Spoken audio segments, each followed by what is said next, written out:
A major shakeup in the media industry. UK-based Vodafone announcing a $21 billion deal to buy Liberty Global's cable operations in Germany, Hungary, Romania, and the Czech Republic. But rivals are already asking regulators to block the deal, saying it will hurt competition. Joining us now in a Power Lunch exclusive to talk about the deal, the bidding wars within the media space, and much more is Mike Fries, the CEO of Liberty Global. Mike, great to have you with us here on Power Lunch.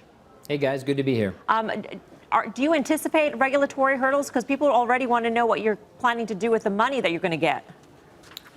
We absolutely anticipate regulatory approval of this deal. For starters, it's a multinational transaction that involves multinational assets and will be approved at the EU level, not necessarily in Germany or any individual market. That's an important distinction. And secondly, it's a total win for consumers. Germany is a market that's dominated by one operator, Deutsche Telekom, who we know here is T-Mobile, has over 50% of the broadband market and has been screaming for consolidation and a real national challenger. So together, Vodafone and our business there, Unity Media, will present a great opportunity for consumers. They're going to see innovation, investment, all kinds of benefits over the long haul. So we think it will be approved. We think it should be approved. It'll take about a year or so.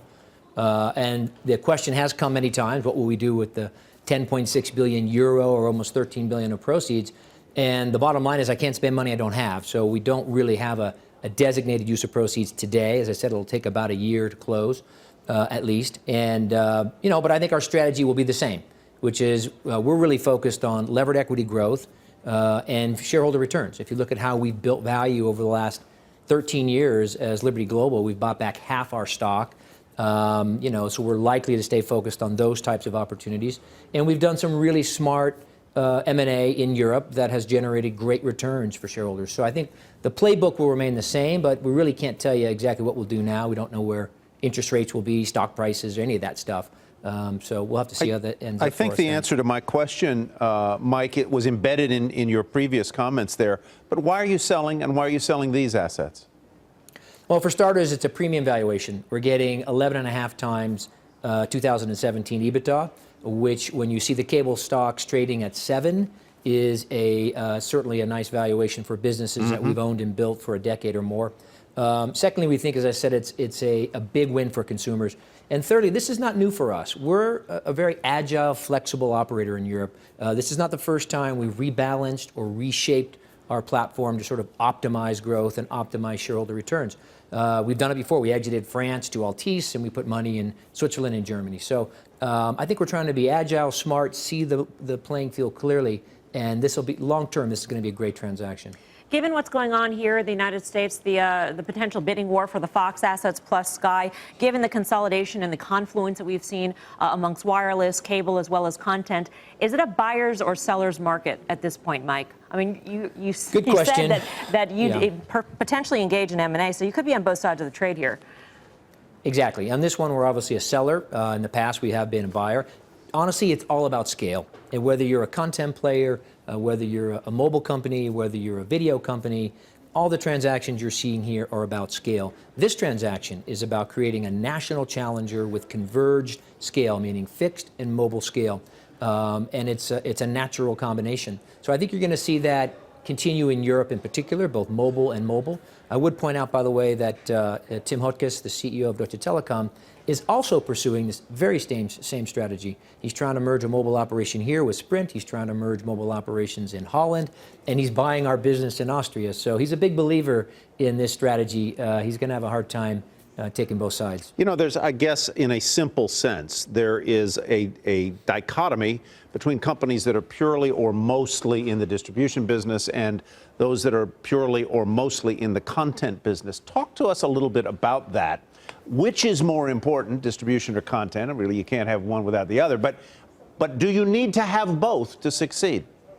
It's a great question. We're going through some massive technology shifts in the ecosystem in which we operate, driven by consumers and by Silicon Valley and OTT and soon to be 5G. And those technology shifts, I think, get everybody around the boardroom table wondering where are we going to be in 10 years. I think when you see content companies come together, like, let's say, Disney and Fox, that's clearly about scale, realizing that this is a global business. Content has to be built and distributed on a global basis.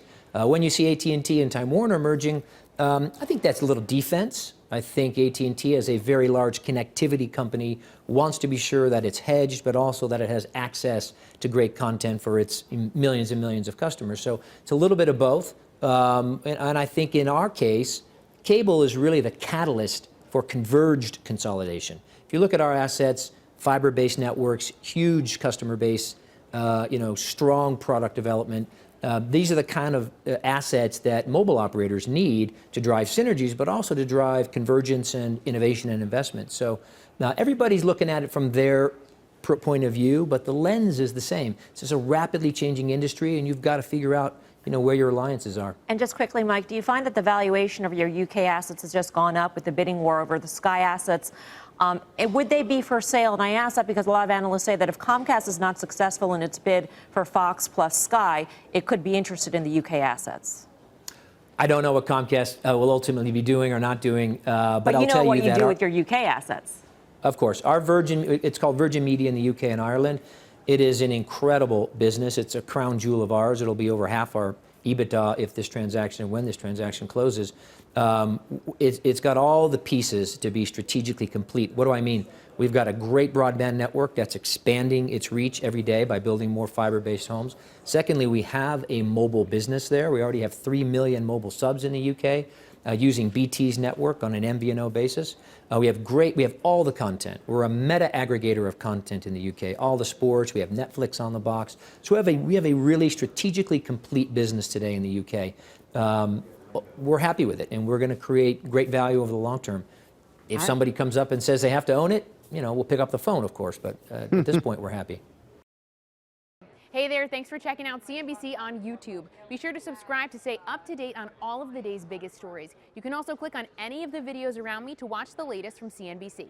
Thanks for watching.